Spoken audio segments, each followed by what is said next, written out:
Eu não fui convidada para sentar à mesa, na minha própria casa, no jantar que eu mesma preparei. E o pior de tudo foi perceber que meu filho nem sequer notou. Meu nome é Vera, tenho 54 anos. Trabalho há 30 anos como auxiliar administrativa numa escola municipal aqui em Belo Horizonte. Criei meu filho sozinha desde que ele tinha 7 anos, quando o pai dele nos deixou por uma colega de trabalho 20 anos mais nova. Nunca reclamei, nunca deixei faltar nada. Trabalhei em 2 empregos durante anos para que o Gustavo tivesse um futuro melhor que o meu. E ele teve. Formou-se em engenharia, conseguiu um emprego excelente, casou-se aos 32 anos com a Renata, filha de uma família tradicional do bairro Mangabeiras. Uma moça bonita, educada, de boa família. Eu achei que seria bom para ele. Achei que ele merecia alguém assim. Nunca imaginei que aquela mulher traria junto a mãe dela e que essa mulher destruiria o pouco de paz que eu tinha construído. Tudo começou de forma sutil, tão sutil que no início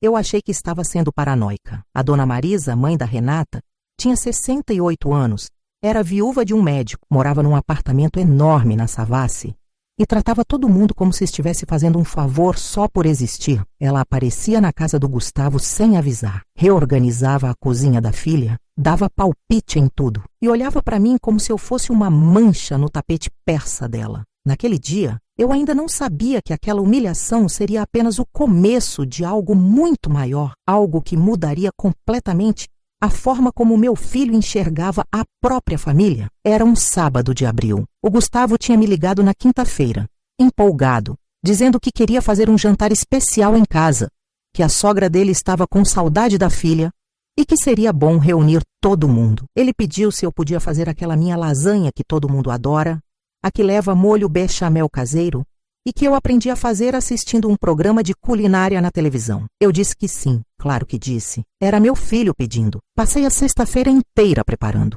Comprei os melhores ingredientes que meu salário permitia. Presunto parma, queijo parmesão ralado na hora, manjericão fresco. Fiz um molho de tomate do zero, com tomates que escolhi um por um na feira. Passei horas na cozinha. Quando terminei, às 11 da noite, a lasanha estava perfeita. Cobri com papel alumínio, guardei na geladeira e fui dormir exausta, mas feliz. Feliz porque meu filho tinha me chamado, porque eu ainda importava. No sábado, cheguei à casa deles às 6 da tarde. O jantar estava marcado para as 8. Levei a lasanha, levei também uma torta de limão que fiz de sobremesa e uma garrafa de vinho tinto que a Neuza, minha colega de trabalho, tinha me recomendado. Não era caro, mas era honesto. Como eu, a Renata me recebeu com um sorriso educado.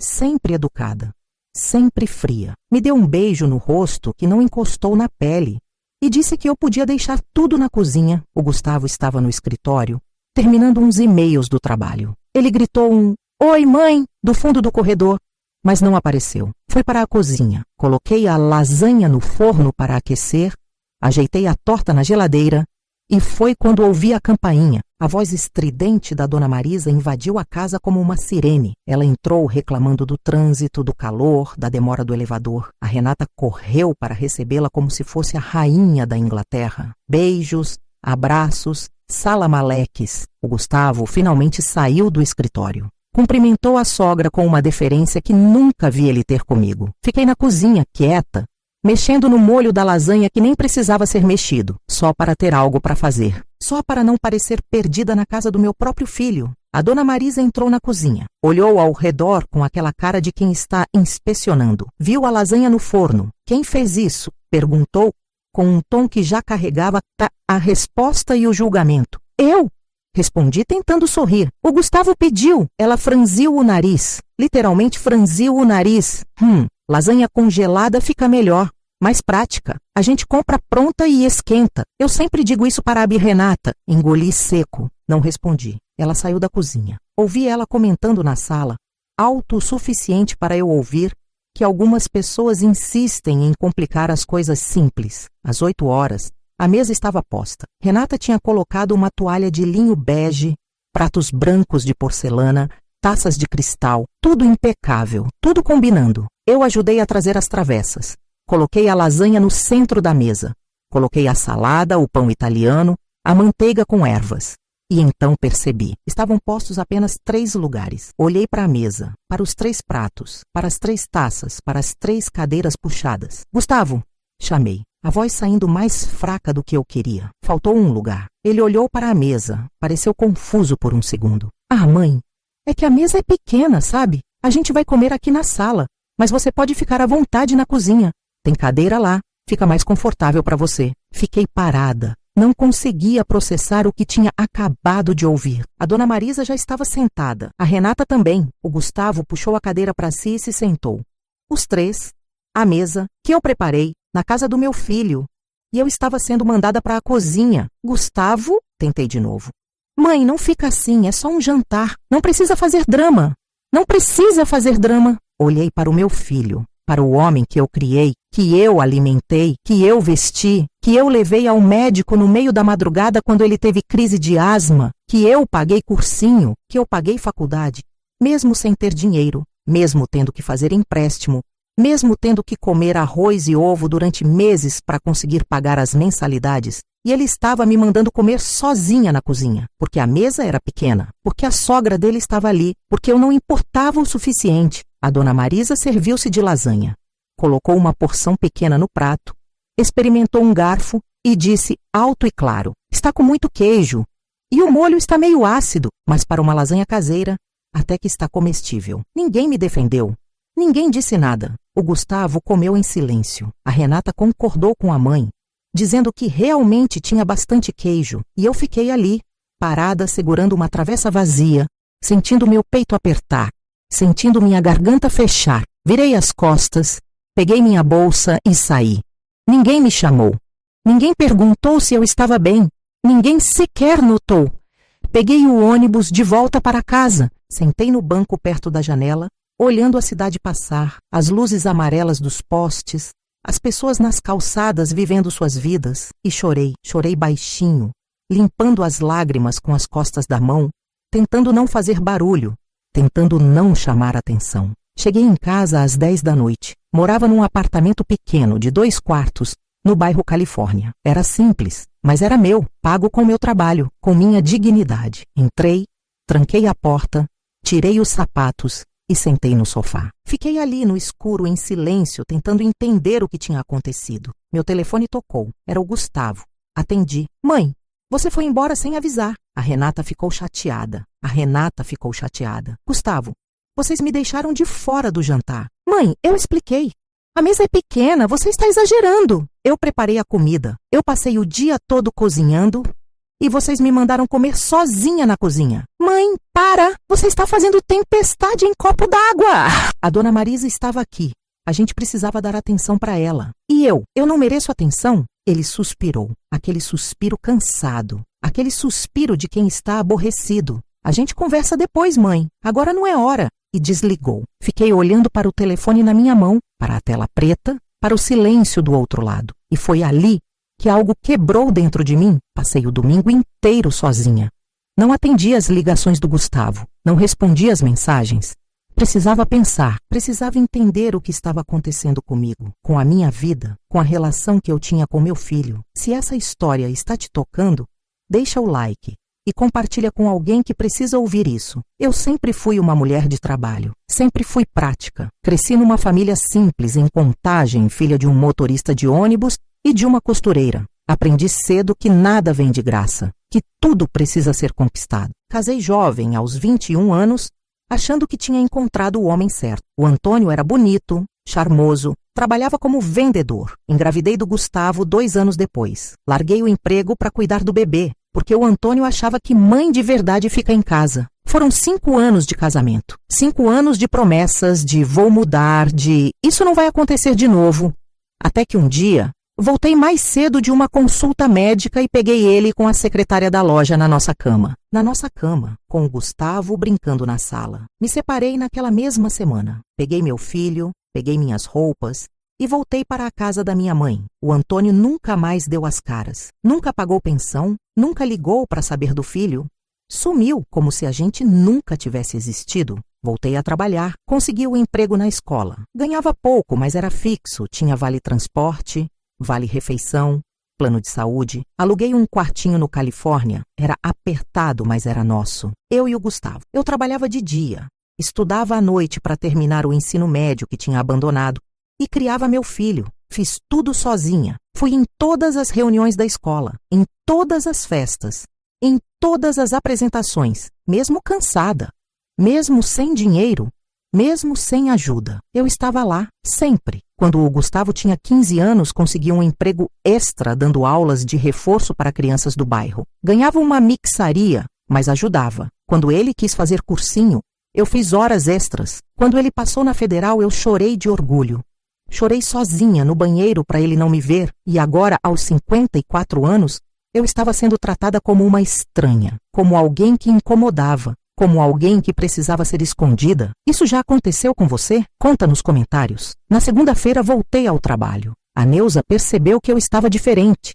Me perguntou se estava tudo bem. Eu disse que sim, mas não estava. Passei o dia inteiro no automático, fazendo planilhas, atendendo o telefone, organizando documentos, tudo mecânico, tudo vazio. À noite, o Gustavo apareceu na minha casa, sem avisar. Tocou a campainha às 8 horas. Abri a porta, ele entrou, jogou a mochila no sofá e foi direto para a cozinha. Mãe, tem comida? Estou morrendo de fome. Fiquei parada olhando para ele.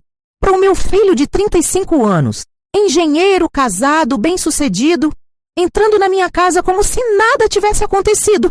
Gustavo, a gente precisa conversar. Depois, mãe. Primeiro eu como. Não almocei direito hoje. Ele abriu a geladeira, pegou o pote de arroz, pegou o frango assado que eu tinha feito no domingo, esquentou no micro-ondas, sentou-se à mesa da cozinha e comeu.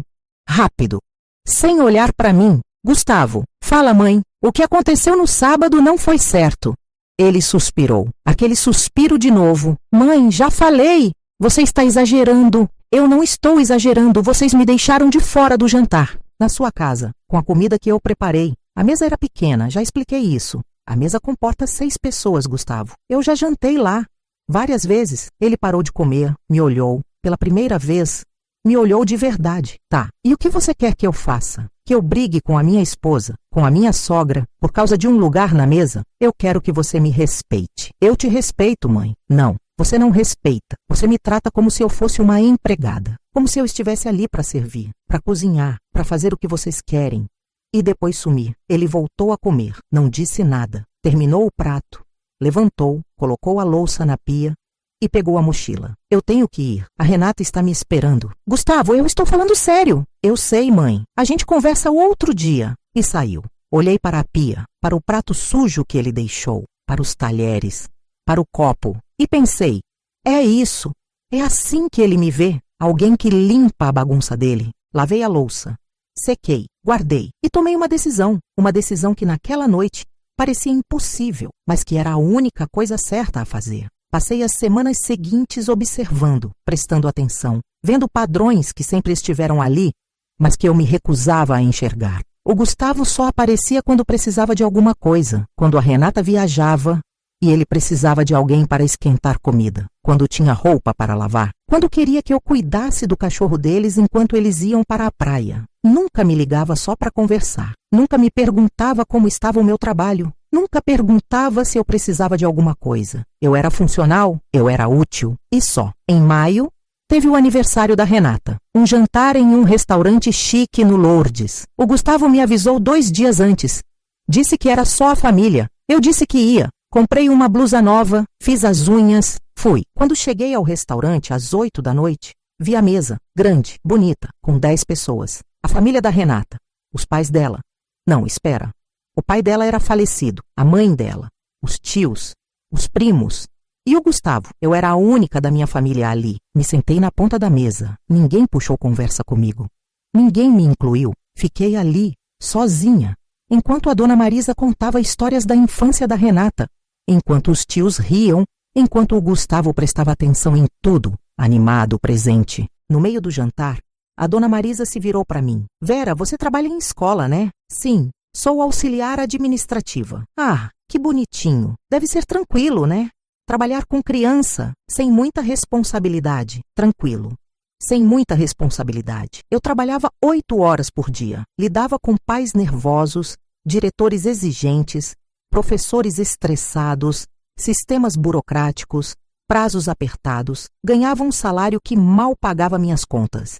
E ela achava que era tranquilo. É um trabalho honesto, respondi, a voz firme. Claro, claro, honesto. Ela sorriu, aquele sorriso condescendente. Eu sempre digo que o importante é a pessoa estar satisfeita com o que faz, né? Nem todo mundo precisa ter ambição. Senti meu rosto queimar. Olhei para o Gustavo. Ele estava olhando para o prato, cortando o filé, fingindo que não tinha ouvido. Fiquei até o final do jantar, porque eu tinha educação, porque eu não ia dar o gostinho de me ver sair correndo. Cantaram parabéns, cortaram o bolo, tiraram fotos. Eu não estava em nenhuma delas. Quando o jantar acabou, o Gustavo se ofereceu para me levar em casa. Eu disse que não precisava, que ia de ônibus. Ele insistiu, mas de um jeito mecânico, como quem cumpre protocolo. Eu disse que não e fui embora. No ônibus, uma mulher sentou do meu lado. Devia ter uns 60 anos. Estava com uma sacola de compras no colo. Olhou para mim e sorriu. Noite difícil? Olhei para ela, surpresa. Por quê? Seu rosto. Você está com aquela cara de quem quer chorar. Mas não vai dar esse gostinho para ninguém. Eu ri. Um riso sem graça, mas um riso. É, mais ou menos isso. Família? Como você sabe? Porque só família consegue machucar desse jeito. Ela desceu 2 paradas depois. Antes de sair, tocou meu ombro. Se cuida, moça, e não deixa ninguém te fazer de boba. Nem filho. Fiquei pensando nisso o resto do caminho, nas palavras dela. Na verdade, dura que elas carregavam. No dia seguinte era terça-feira. O Gustavo me ligou de manhã. Precisava que eu fosse na casa dele buscar um documento que ele tinha esquecido. Era urgente, para uma reunião importante no trabalho. Eu estava no meio do expediente. Disse que não podia. Ele insistiu, disse que era importante, que ele contava comigo. Pedi dispensa no trabalho. Peguei 2 ônibus. Fui até a casa dele. A Renata estava lá. Me entregou o envelope com uma cara de quem estava fazendo um favor enorme. Nem me ofereceu um copo d'água. Peguei o envelope. Peguei mais 2 ônibus. Levei até o escritório dele. Ele pegou, agradeceu rapidamente e voltou para a reunião. Voltei para a escola. Cheguei 3 horas depois. Perdi a manhã inteira de trabalho. Tive que repor as horas no sábado. E ele nem sequer perguntou se tinha atrapalhado minha vida. Isso se repetia. Uma vez por semana, às vezes 2. Sempre tinha alguma coisa. Sempre urgente. Sempre importante. E eu sempre ia, sempre deixava minha vida de lado, sempre me colocava em segundo lugar. Até que em junho aconteceu algo que mudou tudo. Era um sábado, dia 12 de junho, véspera do Dia dos Namorados. Eu tinha combinado de almoçar com a Neuza e a dona Célia, outra colega da escola. A gente ia num restaurante self-service ali perto do Mercado Central. Nada chique, mas era nosso. Era o que a gente podia pagar. O Gustavo me ligou às 10 da manhã. Mãe, preciso de um favor. Gustavo, hoje eu já tenho compromisso. É rapidinho. Juro, a Renata está passando mal. Acho que é virose. Eu preciso levar ela no médico, mas não tenho com quem deixar o Thor. Thor era o cachorro deles. Um Golden Retriever lindo, enorme, carinhoso. Gustavo, eu tenho almoço marcado. Mãe, por favor, é só até umas 3 da tarde. Depois eu busco ele.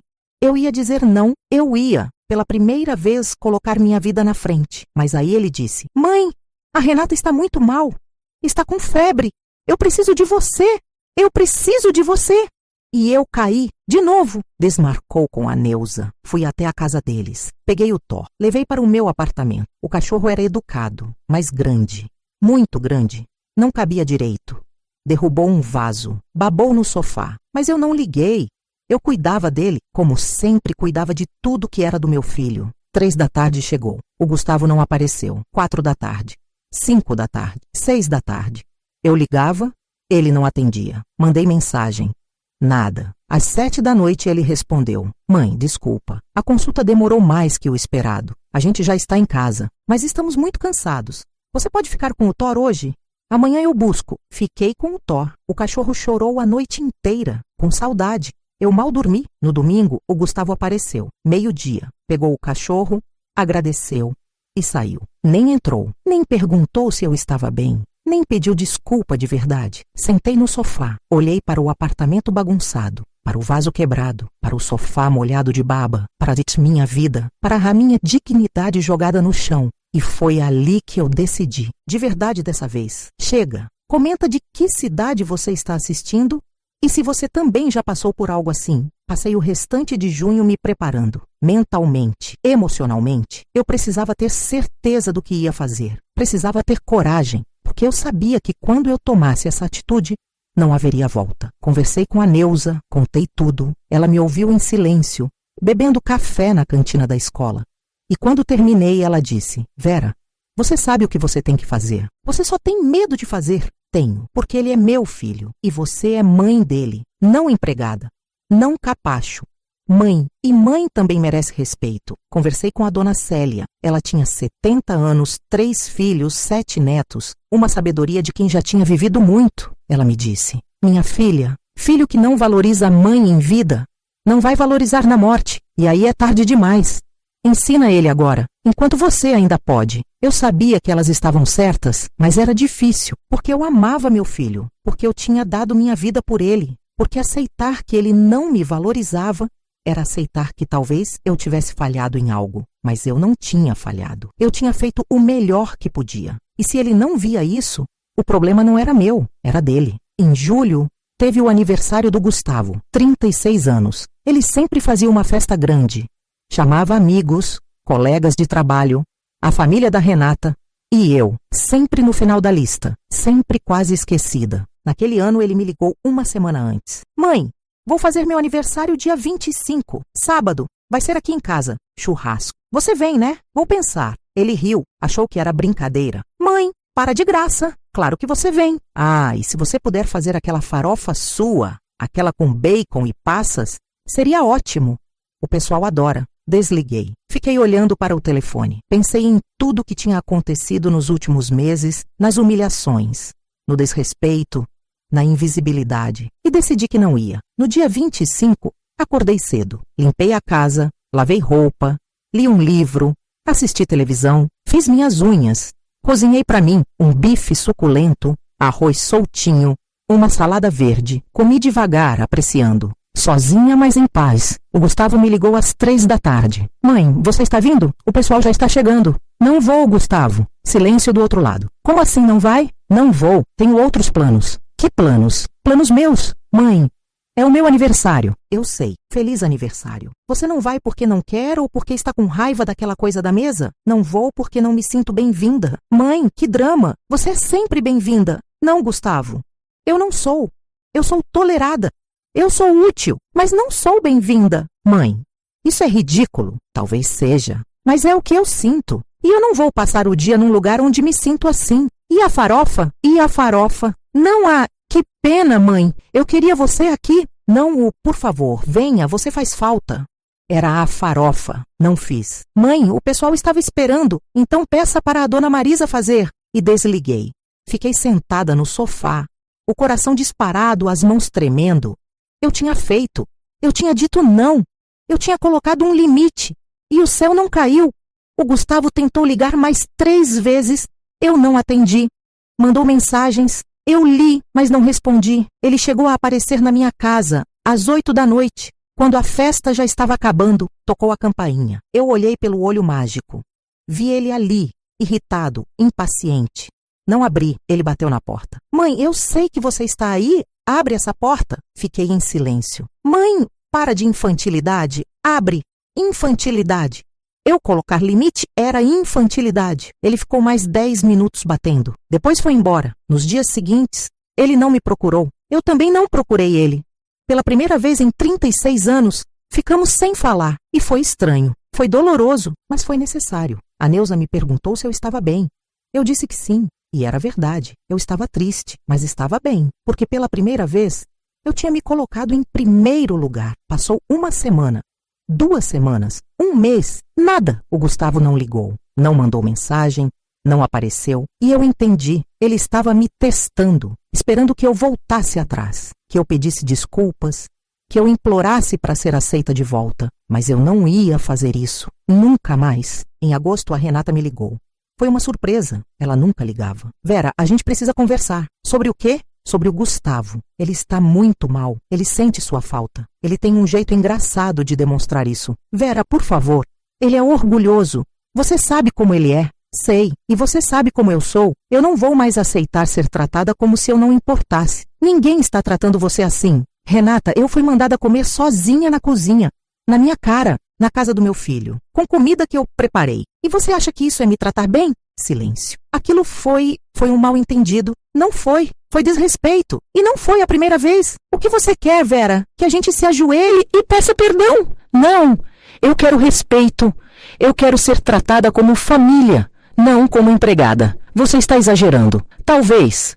Mas esse é o meu exagero. E eu vou viver com ele. Desliguei. A Renata não ligou de volta.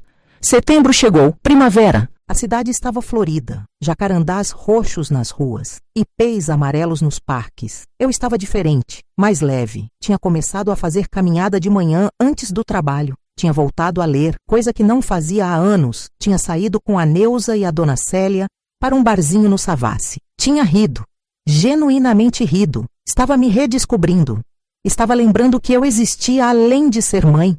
No dia 15 de setembro, o Gustavo apareceu na escola. Era sexta-feira, 16h. Eu estava terminando uns relatórios. A Neuza veio me chamar. Vera, tem um homem te esperando lá fora. Saí. Era ele, encostado no carro, de braços cruzados, com cara de poucos amigos. Gustavo, o que você está fazendo aqui? Vim te buscar, a gente precisa conversar. Estou trabalhando, já vai dar seu horário.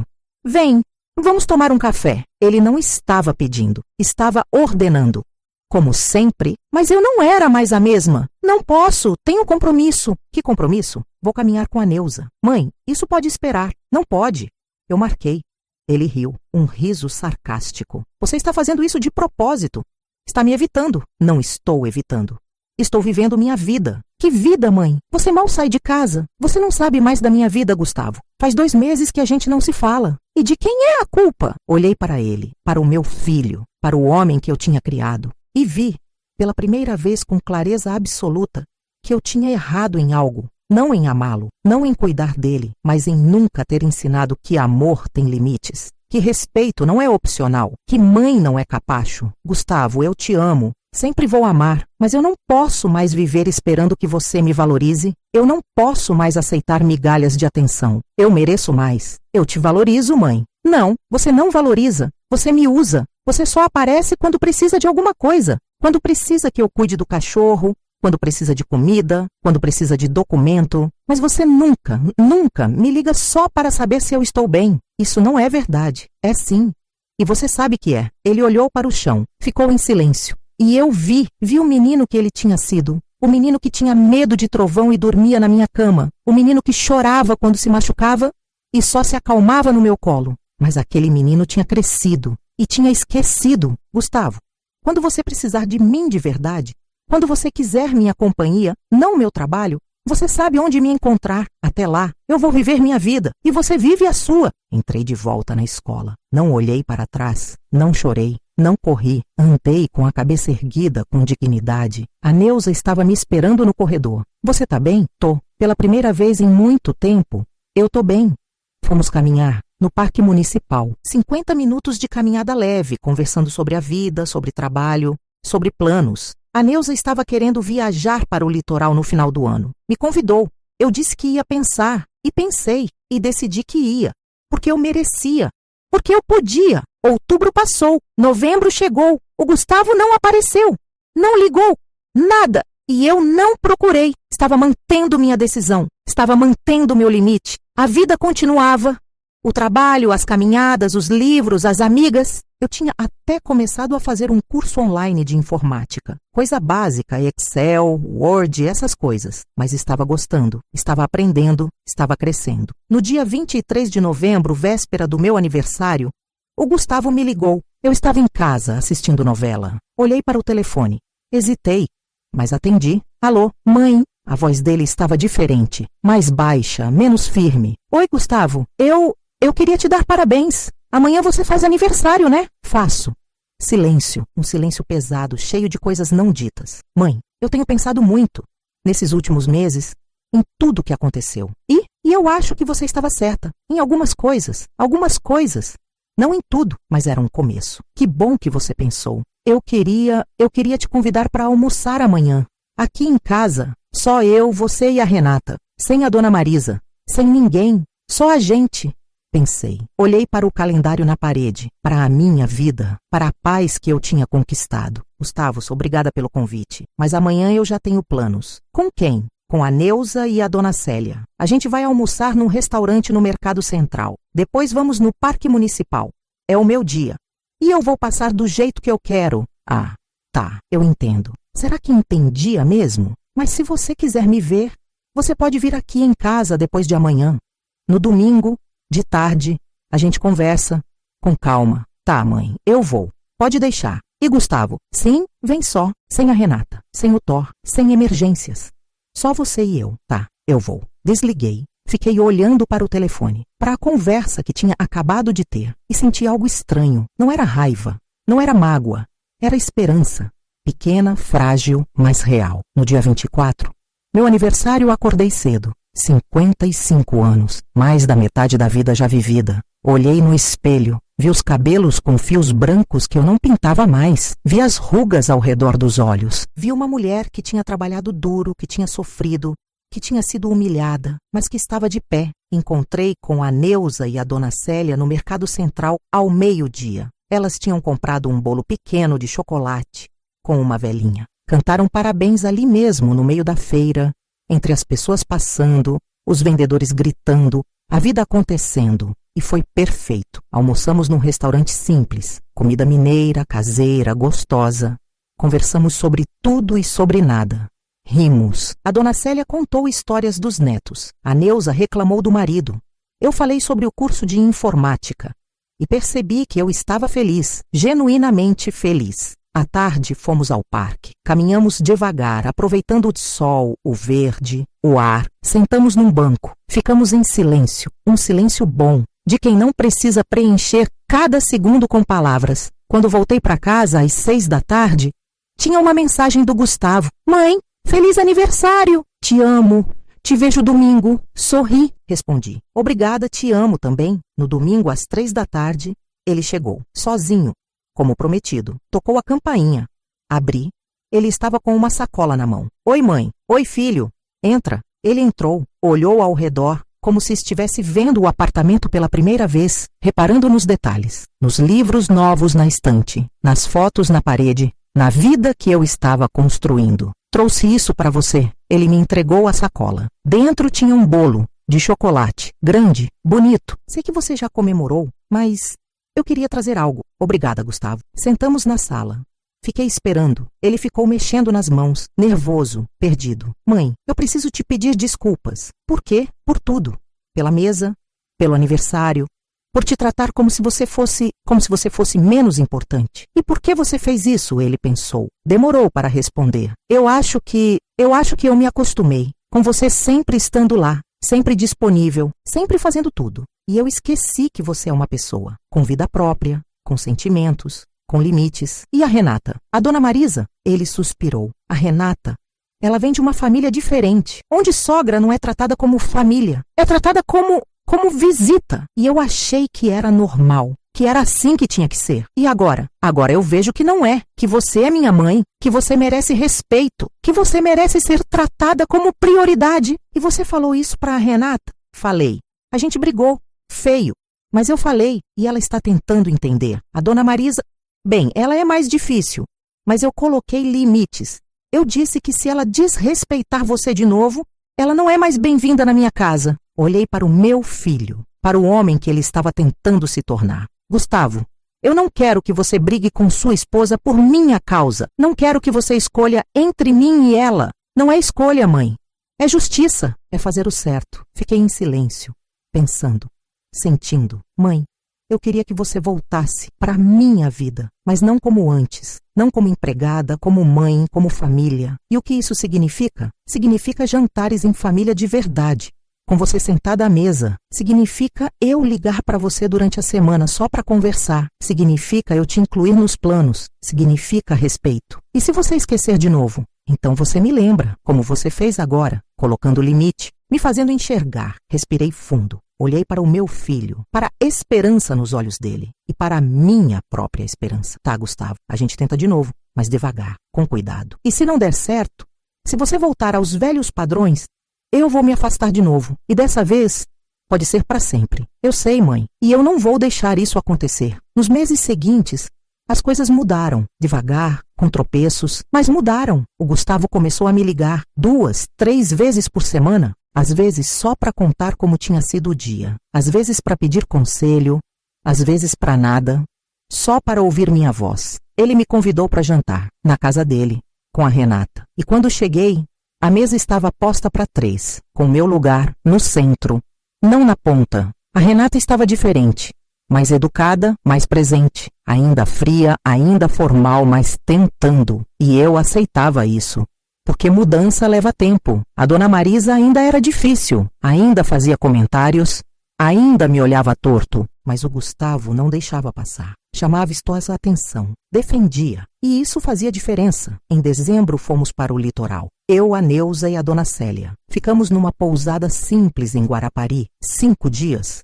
Foi maravilhoso. Acordar com o som do mar, caminhar na praia, comer peixe fresco, rir. O Gustavo ligava todo dia para saber se estava tudo bem, se eu precisava de alguma coisa. E quando eu voltei, ele foi me buscar na rodoviária, sem eu pedir. Ele simplesmente foi. No Natal tivemos a ceia na casa dele, mas dessa vez foi diferente. A Renata me pediu ajuda com a comida. Não mandou, pediu, e nós cozinhamos juntas. Não como patroa e empregada, como família. A dona Marisa estava lá, mas o Gustavo deixou claro: qualquer desrespeito com minha mãe e a senhora vai embora. Ela ficou quieta a noite inteira. Não foi perfeito. Teve momentos estranhos, teve silêncios desconfortáveis. Mas foi real, foi verdadeiro. E no final da noite, quando eu estava indo embora, o Gustavo me abraçou, um abraço longo, apertado, e sussurrou no meu ouvido: obrigado, mãe, por não ter desistido de mim, mesmo quando eu merecia. Chorei, ali mesmo, no meio da sala, com a Renata vendo, com a dona Marisa vendo. Chorei de alívio, de felicidade, de esperança. Hoje eu tenho 56 anos. 2 anos se passaram desde aquele jantar terrível, desde aquela humilhação que quase me quebrou. Ainda trabalho na escola, ainda faço minhas caminhadas, ainda tenho minhas amigas, ainda leio, ainda faço curso de informática, agora o avançado, mas agora eu também tenho meu filho. De volta, não do jeito que era antes, mas de um jeito melhor, mais verdadeiro, mais respeitoso. E sabe o que eu aprendi com tudo isso? Que amor de mãe não pode ser incondicional a ponto de aceitar desrespeito, que dignidade não é egoísmo, é sobrevivência, que colocar limites não é abandono, é educação, que às vezes a maior prova de amor que podemos dar é dizer não, é nos afastar, é deixar que a pessoa sinta a nossa falta, que perceba nosso valor, que ninguém, nem mesmo um filho, tem o direito de nos diminuir, de nos humilhar, de nos fazer sentir pequenas. E que nunca, nunca é tarde para recomeçar, para se colocar em primeiro lugar, para exigir o respeito que merecemos. Eu não sei o que o futuro reserva. Não sei se o Gustavo vai manter essas mudanças para sempre. Não sei se a Renata vai um dia me ver como família de verdade. Não sei se a dona Marisa vai parar de me olhar como se eu fosse menos. Mas eu sei de uma coisa: eu nunca mais vou aceitar migalhas. Eu nunca mais vou implorar por atenção. Eu nunca mais vou voltar para um lugar onde eu precise me diminuir para caber, porque eu aprendi, do jeito mais doloroso possível, que dignidade não se negocia, e que amor que não vem acompanhado de respeito não é amor, é prisão. E eu, Vera, 56 anos, auxiliar administrativa, mãe, mulher, sou livre, e pretendo continuar assim. Se essa história tocou seu coração, compartilhe para que mais pessoas aprendam. Comenta de que cidade você está assistindo. E se quiser mais histórias assim, se inscreve no canal e ativa o sininho.